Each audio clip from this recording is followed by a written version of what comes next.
이번 시간에는 1차 부등식의 활용 문제, 지난 시간에 우리가 이제 1차 부등식 풀이에 대해서 했는데 1차 부등식의 풀이에서 개수가 이제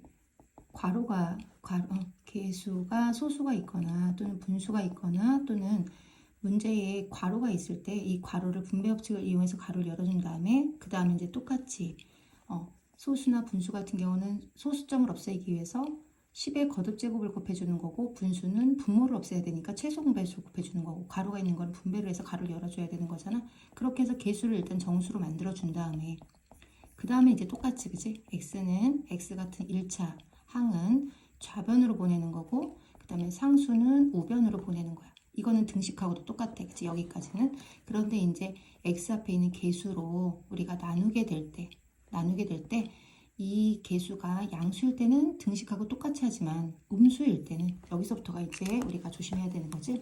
x의 개수가 음수일 때는 마이너스를 곱하게 되면서 부등호가 방향이 바뀐다. 그거 꼭 기억하면서 문제 풀면 됐었지, 그치?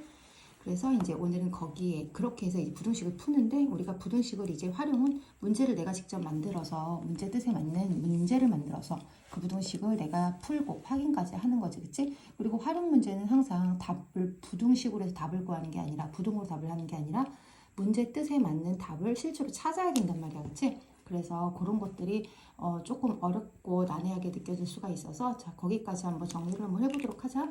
어쨌든 부등식의 활용은 방정식에서의 활용하고 똑같이 문제를 읽고 나면 그 문제에서 구하고자 하는 미지수가 있어. 그치? 그래서 그 구하고자 하는 것을 미지수로 대부분 놓는데 꼭 그 구하고자 하는 것을 미지수로 놓지 않는 경우도 있어. 어쨌든 이제 구하고자 하는 것을 미지수로 놓고 그 문제 뜻에 맞는 1차 부등식을 세운다. 그래서 우리가 부등식을 푸는 방법에 의해서 부등식을 풀이를 하고 그 다음에 이제 그 풀이에 맞는지 부등식에 만족하는 답인지를 확인까지 해주고 뜻에 맞는 답을 찾으면 돼. 자 그러면 한번 문제를 직접 해볼까?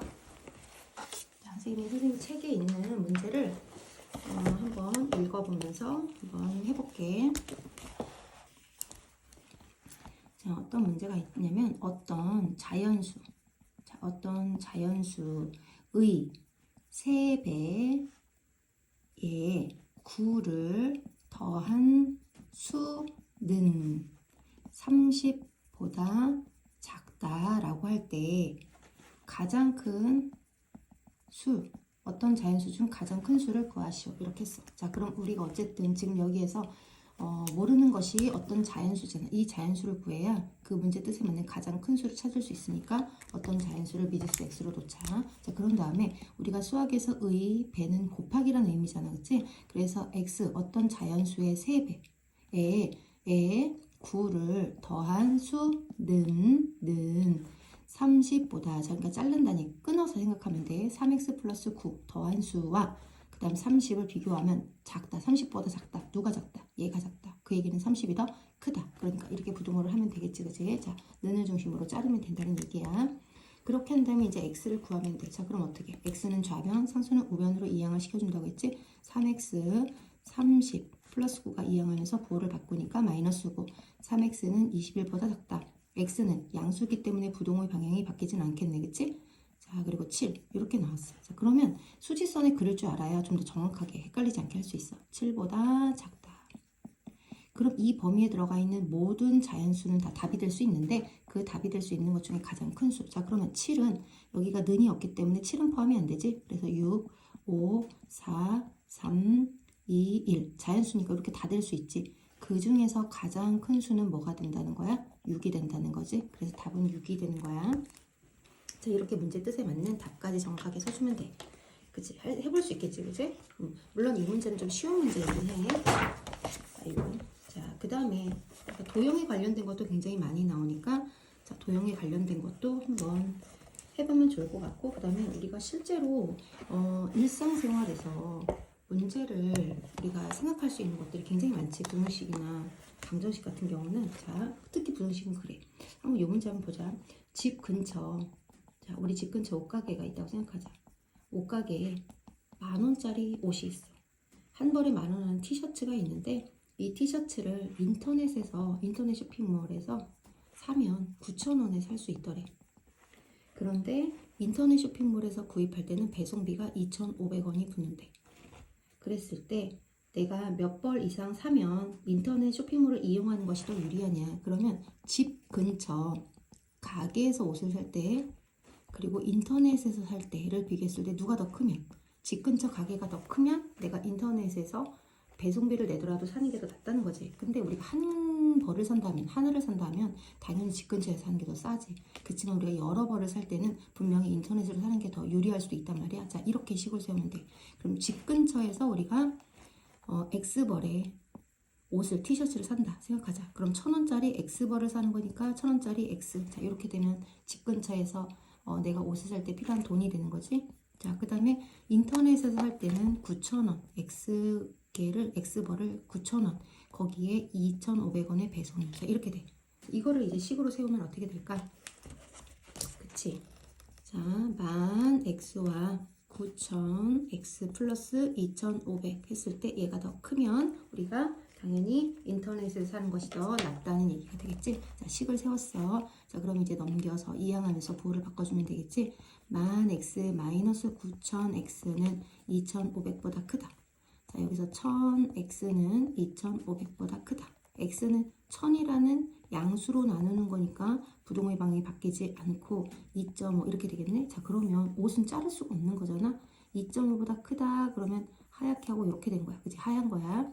그러면 여기에 들어가니까 2는 여기고 3은 여기지. 그럼 3벌 살 때부터 3벌 이상 살 때부터 우리는 인터넷으로 사는 것이 더 돈을 아껴서 저렴하게 살 수 있다는 거지. 자, 그래서 답은 뭐라고 쓰면 돼? 3벌 이상이라고 답을 쓰면 되겠다. 그치? 2.5벌이라 하면 안 되고 2.5는 당연히 또 안 돼. 왜냐면 능이 안 들어가기 때문에 2.5는 들어가지 않지. 포함되지 않지.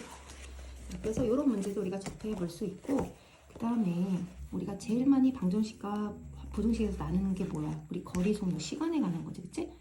그거 한번 같이 한번 해보자. 자, 이거를 하려면 우리가 거, 속, 시 거리는 속력 곱하기 시간, 시간은 속력분의 거리, 속력은 시간분의 거리. 이렇게 세 개의 공식을 이 표 안에, 그림 안에 다 하나로 표현할 수 있겠지? 자, 여기서 우리가 시간에 관한 문제가 사실은 가장 많이 나긴 하는데 이것도 선생님 문제를 한번 써볼게.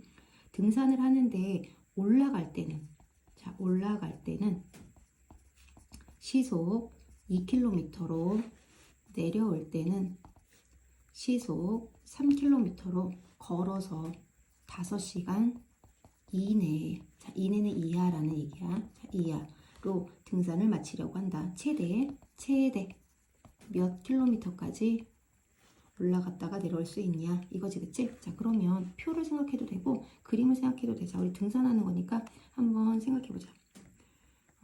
근데 올라갈 때랑 내려올 때 같은 길이야. 같은 길.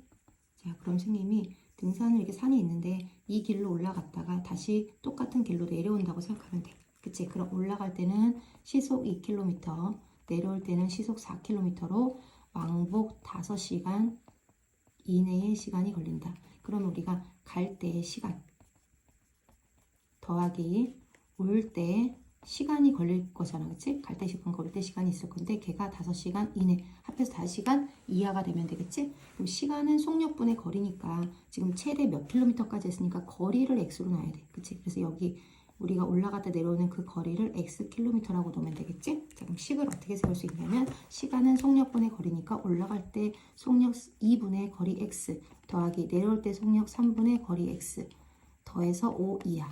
자, 이렇게 되면 되겠지? 그러면 분모가 이렇게 있으면 분수가 있을 때 우리가 어떻게 주기로 했어? 분모에 있는 최소공배수를 분모의 숫자의 최소공배수를 모든 항에 다 똑같이 곱해주자 이렇게 얘기를 했었지? 그래서 곱해주고 약분을 해주면 3x, 2x, 30 이렇게 되겠지? 자, 모든 항에 다 똑같이 있기 때문에 여기도 이걸 곱해주는 거야. 자, 그러면 더해주면 5x는 30보다 작거나 같다. x는 양수 5로 나누는 거니까 부동의 방향이 바뀌지 않겠지? 그래서 6 보다 작거나 같다. 자, 그러면 수직선의 그림을 그려보면 6보다 작거나 같다. 그럼 6 안에만 갔다 오면 돼. 그치? 그러니까 는도 있으니까 최대 6km까지 갔다 와도 5시간 안에 들어올 수 있다는 거지. 따라서 6km 이내 이렇게 답을 적으면 되겠다. 그치? 할 수 있겠지, 그지? 자, 이거 뭐가 묻었네. 됐어요. 자, 이렇게 해서 문제를 한번 풀어보고 그 다음에 한번 모르는 게 있으면 질문해 보도록 하자. 우리가 부등식의 활용 좀 더 꼼꼼하게 문제 풀어보고 부동식의 활용이 생각보다 식을 세우는데 방정식보다 어렵게 느껴질 수가 있어. 그래서 문제를 직접 풀어보고 개념도 중요하지만 개념을 익힌 다음에는 반드시 내가 직접 문제를 풀어보는 것이 가장 중요하니까 문제 풀어보고 질문하도록 하자.